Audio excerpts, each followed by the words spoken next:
reports, arrest records, interview records, court transcripts, sentencing reports, evaluations by social workers, psychologists, psychiatrists, drug and alcohol counselors, homeless shelters, employers, teachers, prison records, incident reports, visitation notes, program records, parole hearing records, and parole reports. And for every re-entry, another set of records is added to that pile.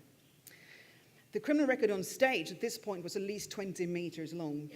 And to see that physically shredded on stage is a powerful experience.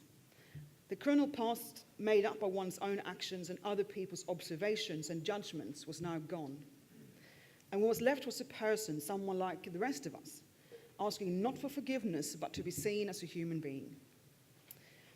But as it is for all of us, our past has led us to where we are today. The same is true for people who spend time in prison. So even if they shed and shred their criminal past to the extent they can move forward, time spent in prison will always have an impact. As Arthur expressed it, I worked through it a lot where being in prison does not define me or completely define me. But I will never be able to step aside from it either, nor do I want to. It is part of my experience, part of what has made me who I am today. Reintegration or integration is for many of these people. They were never integrated in the first place. But it's a process of turning prisoners back into citizens. But of course, the months, years, and decades in prison have left deep, permanent, and often invisible scars.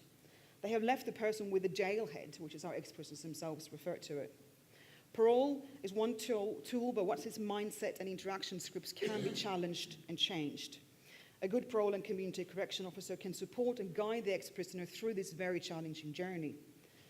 However, when probation, parole, and community corrections are restricted or even removed as an option, which has been in some jurisdictions more so in others in Australia, thinking about Victoria, where there has been some serious curtailment of that one, the prisoner will enter the society completely unprepared and with few chances of successful reintegration and assistance. Hence, ex-prisoners tend to keep the jail head, which includes descriptive behaviours that does not serve them well out beyond the walls.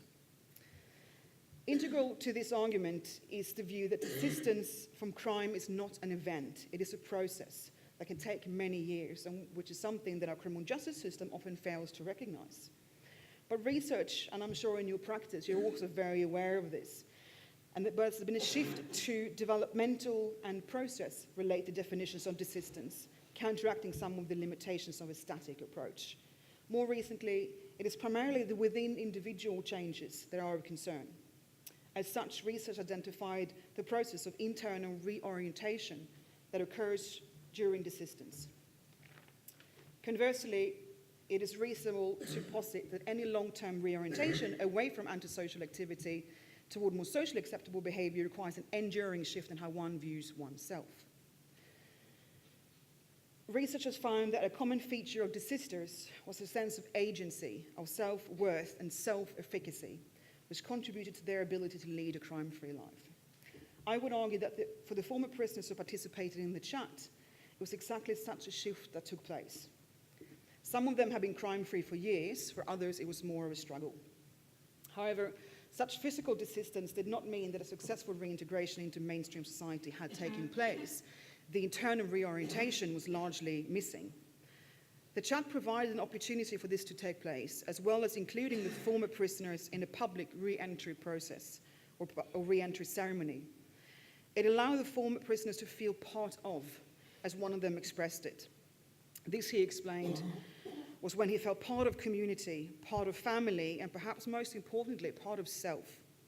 This, in his mind, was when reintegration had actually reached a successful conclusion. Hence, the chat holds promise, not just as a performance piece, but as a model of reintegrative shaming, where the past criminal acts are discussed and shamed, and where the individual is forgiven and accepted, integrated or reintegration into the non-criminal population. Ceremonies of re-entry should ideally be public, involving the ex-prisoners and the community into which they are supposed to integrate.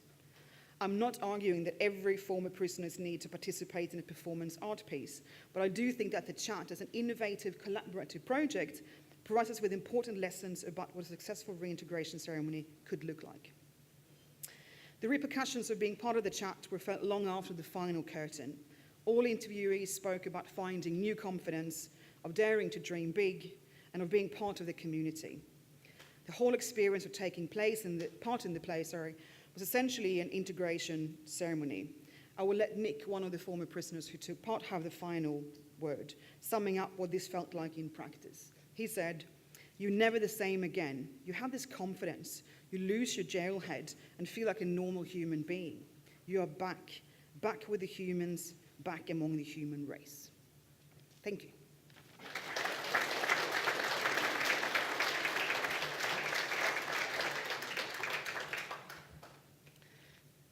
Thanks very much for that, Dr. Anna. We're going to have some questions. Anyone got any questions down the back there?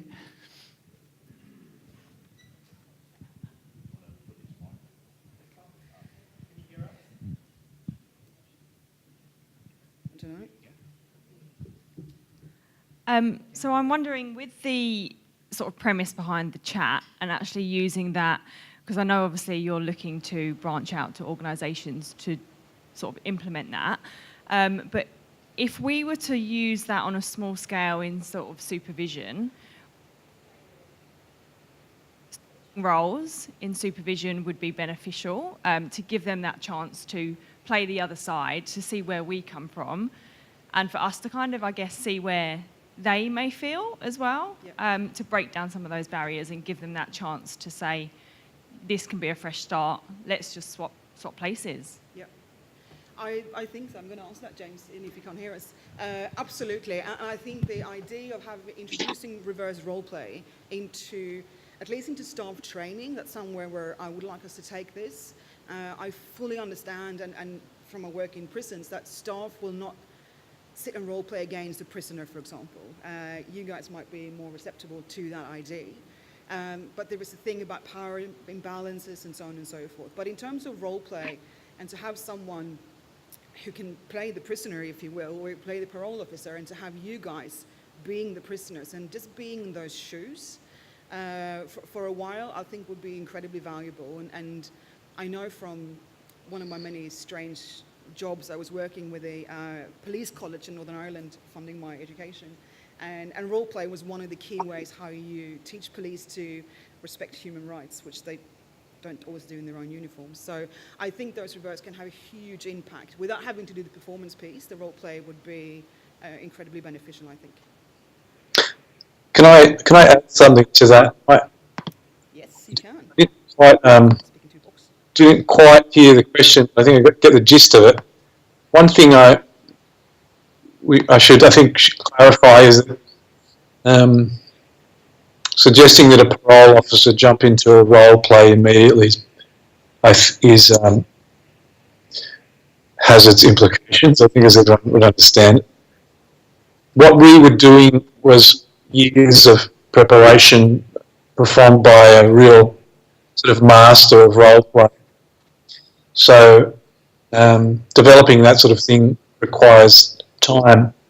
But I think, as an example that sort of I experienced as a parole officer, I remember being given a card which had a couple of restorative justice principles or questions on it. Now, I didn't get any training in restorative justice, but the questions were at times enough to get me on a path with someone to be able to sort of work out whether they understood that stuff. So it's one example, I guess, of something that is in practice. I don't know if that's in practices in your offices. Certainly was where I was. So my 2 points there are: don't try and do the role play. Don't try this at home. And yeah, the ways that could be integrated are varied, many, I think.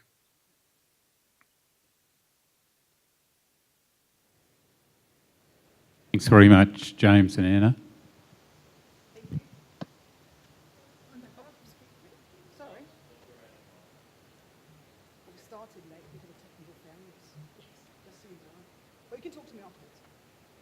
On behalf of the tower, we'd like to say thank you both James and Anna, and hope we enjoyed the trip. Thank you so much. Thank you very much.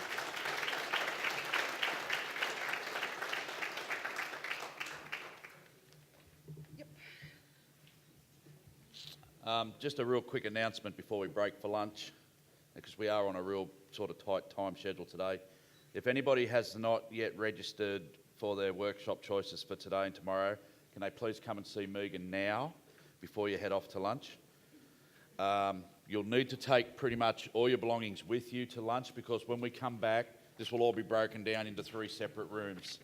Okay, so we go straight into our workshops when we come back. And after lunch, directly after lunch, before we come back, if we could all just assemble on the stairs just in front of those water features so we can get a group conference photo. And if anyone still wants a raffle ticket, Dan has more raffle tickets to sell. Thank you.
not coming through both rooms.